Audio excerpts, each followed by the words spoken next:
గోరుచిక్కుడుగాయలు సాధారణంగా ఎలా చేస్తారో తెలుసా? నేను చేసిన ఈ పద్ధతిలో ఫ్రై చాలా రుచిగా వచ్చింది. ఒక్కసారి ట్రై చేసి చూడండి. Hi friends, welcome back to my channel. గోరుచిక్కుడుగాయ ఫ్రై ఎలా చేసుకోవాలో ఈ వీడియోని చివరి వరకు స్కిప్ చేయకుండా చూడండి ఫ్రెండ్స్. ముందుగా తాజాగా గోరుచిక్కుడుగాయలను తీసుకున్నాను. చిక్కుడుగాయలను చిన్న చిన్న ముక్కలుగా తుంచుకోవాలి. ఇలా తుంచుకొని పక్కన పెట్టుకోవాలి. ఇలా తుంచుకున్న గోరుచిక్కుడుగాయలను ఒక బౌల్ తీసుకొని బౌల్లో కొంచెం వాటర్ పోసి గోరుచిక్కుడుగాయలను మొత్తం వాటర్లో వేసి కొంచెం ఉప్పు వేసి గ్యాస్ వెలిగించి గ్యాస్ పైన బౌల్ పెట్టి గోరుచిక్కుడుగాయలను ఉడికించుకోవాలి.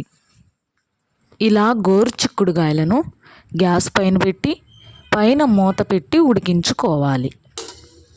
గోరుచిక్కుడుగాయలు ఉడికిన తర్వాత గోరుచిక్కుడుగాయల్లో ఉన్న వాటర్ని వంచుకొని మంచినీళ్ళలో కడిగి గోరుచిక్కుడుగాయలను ఒక గిన్నెలో వేసి పక్కన పెట్టుకోవాలి.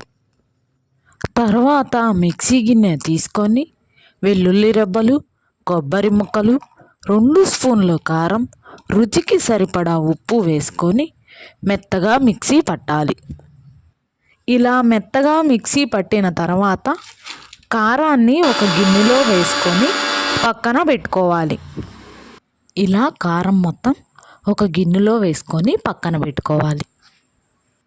గ్యాస్ వెలిగించి గ్యాస్ పైన బౌల్ పెట్టి నూనె వేసి నూనె వేడి అయిన తర్వాత ఉల్లిపాయ ముక్కలు, తాలిం గింజలు, జీలకర్ర, కరివేపాకు, కొంచెం కొత్తిమీర ఇవన్నీ వేసుకొని ఉల్లిపాయలు ఎర్రగా వచ్చిన తర్వాత వెల్లుల్లి కారాన్ని వేసి 2 మినిట్స్ కలుపుకోవాలి.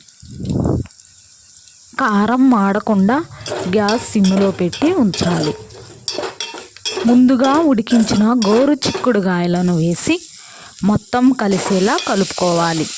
చూడండి ఫ్రెండ్స్, గోరుచిక్కుడుగాయ ఫ్రై రెడీ. చాలా సింపుల్గా చేసుకోవచ్చు. గోరుచిక్కుడుగాయ ఫ్రైని వేడి అన్నంలో వేసుకొని తింటే ఫ్రెండ్స్ చాలా టేస్ట్గా ఉంటుంది. పప్పులో కానీ మిరియాల రసంలో కానీ కలుపుకొని తింటే ఫ్రెండ్స్ టేస్ట్ మాత్రం సూపర్గా ఉంటుంది. మీరు కూడా ఒకసారి ట్రై చేయండి. ఎలా వచ్చిందో కామెంట్లో చెప్పండి ఫ్రెండ్స్. ఈ వీడియో నచ్చితే సబ్స్క్రైబ్ చేసుకోండి ఫ్రెండ్స్.